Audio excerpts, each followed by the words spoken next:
Did you know there's a house that swallows every sound made inside it? No echo, no footsteps, no heartbeat, nothing. It is called the Hollow House, and it sits on the edge of a dead valley in northern Vermont. Locals say it was built in 1913 by an acoustic engineer named Dr. Elias Rowe. He believed he could remove sound, literally erase it from existence. He was obsessed with silence. He said noise was the disease of the modern mind, but something went wrong. According to town records, Elias built his mansion using experimental materials, walls lined with heavy foam, layers of limestone, and something he called resonant inhibitors. The house was designed to absorb sound, all of it. At first it worked too well. When construction finished, his workers began complaining that they couldn't hear themselves speak inside. Even their own breathing felt distant, like their lungs had stopped working. Then one by one, the workers left. Some said they felt sick. Some said they heard voices, not from outside, but from inside their skulls. Elias stayed. Neighbors said they saw him pacing in the windows at night, talking to himself, sometimes clapping as if testing the silence. Until one evening in late October, all light from the house went dark. The next morning, the sheriff found Elias's front door wide open, but no one inside. Every room was perfectly clean, no blood, no struggle, just silence. And yet, when the sheriff stepped into the living room, he felt a faint vibration in his chest, like the echo of a heartbeat that wasn't his. He left the house and refused to go back. His report said only 6 words: sound does not return from there. Decades passed. The house stood empty, rotting, forgotten, until 1997. That's when a group of sound design students from Boston heard the legend and decided to investigate. They brought microphones, recorders, sound meters. Their goal: capture the perfect silence. The team entered the house just before dusk. Their names were Daniel, Megan, and Chris. They filmed everything. For the first hour, nothing happened. They whispered, laughed nervously, and walked through echoless rooms. Their microphones picked up nothing, not even the crackle of static. Then Megan said something strange. She whispered, "Can you hear that?" Daniel replied, "Hear what?" She pointed at the recorder's screen. The levels were jumping, but there was no sound in the room. Chris checked his headphones. There was a low, rhythmic pulse, like a heartbeat, slow, wet. They followed the sound deeper into the house, down to the basement. That's where they found the resonance chamber, a circular room with walls blackened like soot. The air was thick, almost heavy.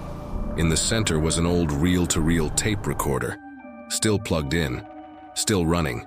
They didn't touch it, but the recorder turned itself off, and then the silence changed. It began to vibrate, not with sound, but with movement, like invisible waves pressing against their bodies. Megan screamed, but they didn't hear her voice. They just felt it. A pulse, a tremor through the air. The camera dropped. The footage cut out. 2 days later, a park ranger found the students' car by the road. All their gear was inside, except for Megan's camera. When police entered the house, they found no one. But the tape recorder in the basement was running again, recording nothing. When the reel was analyzed at a university lab, the frequency spikes formed a pattern, like a human heartbeat, but slower, much slower, like something sleeping. And at the 2:33 mark, a faint voice could be heard whispering beneath the silence, "He's still listening." In 2011, a paranormal researcher named Dr. Lillian Hart reopened the Hollow House case. She specialized in acoustic hauntings, places where sound behaves unnaturally. She brought an advanced recording device that captured infrasonic frequencies, sounds below human hearing. Her results were terrifying. She discovered the house wasn't silent at all. It was filled with constant vibration, a subsonic resonance between 6 and 9 hertz. That frequency affects the human brain. It causes unease, hallucinations, and the feeling of being watched. But it wasn't just resonance. It was a pattern, like speech, like something was trying to communicate through the air itself. Dr. Hart's notes described nights when she heard whispers echoing in her own skull. voices asking, "Can you hear us now?" On her fourth night, her assistant found her sitting in the resonance chamber, completely still, her recorder running, her lips moving soundlessly. She was alive, but deaf. Doctors said her eardrums were intact, but her brain no longer processed sound. It was as if the house had taken it. Her final recording, still available in archives today, contains a single line in her handwriting. "Silence is not empty, it's full." Since then, the Hollow House has been sealed off, but those who visit the property say the air still hums faintly. If you stand close enough, you can feel the vibration in your chest. Some even say, if you listen too long, you start hearing a heartbeat that's not your own. Every few years, explorers break in. None stay overnight. One man, a YouTuber trying to live stream inside, lost his audio feed completely. Viewers could see him but couldn't hear a thing. Then, in the final seconds of his stream, his mic came back, just long enough to capture one whisper. "Shh, you're inside now." The camera fell. The stream went black. No one ever found him.